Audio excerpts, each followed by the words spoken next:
नमस्कार, मी अनिल उपाध्ये. शिवसिद्ध बातमीपत्रात आपलं स्वागत आहे. पाहूया आजची बातमी.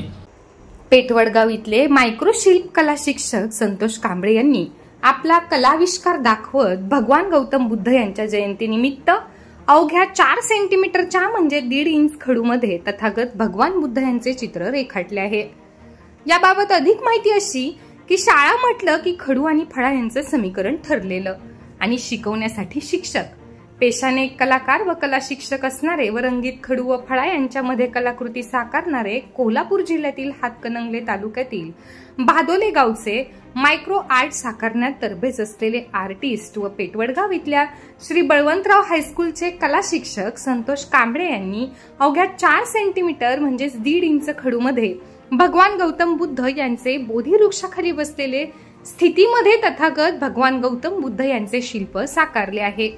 अत्यंत ठिसूळ असणारा हा खडू शाळेमध्ये शिकवण्यासाठी वापरला जातो हे सर्वांना माहीत आहे. परंतु या खडूतून काही अद्भुत शिल्परचना साकारून खडूचा अशा पद्धतीनेही वेगळा उपयोग होऊ शकतो हे दाखवण्याचे काम कला शिक्षक संतोष कांबळे यांनी केलं आहे. गेल्या कित्येक वर्षापासून मायक्रो आर्टिस्ट म्हणून काम करणारे कला शिक्षक संतोष कांबळे यांनी आजवर अनेक महापुरुष, नेते, स्वामी विवेकानंद, छत्रपती श्री शिवाजी महाराज, राजर्षी शाहू महाराज, बाजीप्रभू देशपांडे, श्रीराम लक्ष्मण सीता हनुमान, संत ज्ञानेश्वर, संत तुकाराम, विठ्ठल रुक्मिणी इत्यादी देवदेवता, अखंड साखळी, चप्पल, बूट, पेन इत्यादी उपयोगी वस्तू तसेच अनेक मानवाकृती हुबेहूब खडूमध्ये कोरल्या आहेत. खडू बरोबरच आंघोळीच्या साबणामध्येही त्यांनी कोरलेल्या शिल्पकृती अत्यंत विलोभनीय आहेत.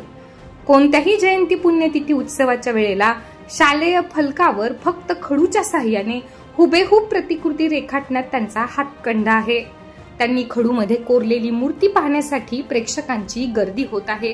अशा अनेक नवनवीन बातम्या पाहण्यासाठी आमच्या शिवसिद्ध न्यूज चॅनलला सबस्क्राईब जरूर करा, लाईक करा, शेअर करा आणि कमेंट देखील करा.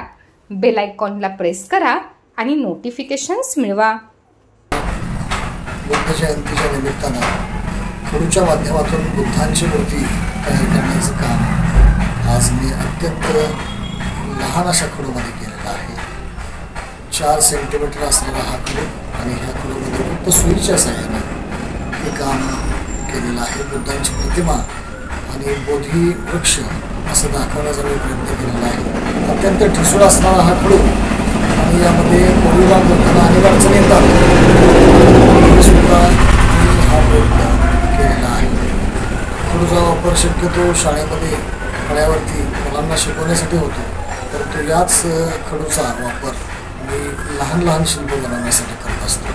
आणि यामधूनच आज बुद्ध पौर्णिमेच्या निमित्त तथागत भगवान गौतम बुद्धांची प्रतिमा साकारण्याचा विचार माझ्या मनामध्ये आला आणि अत्यंत लहान अशा खडूमध्ये मी तो पूर्ण करण्याचा प्रयत्न केलेला आहे. धन्यवाद.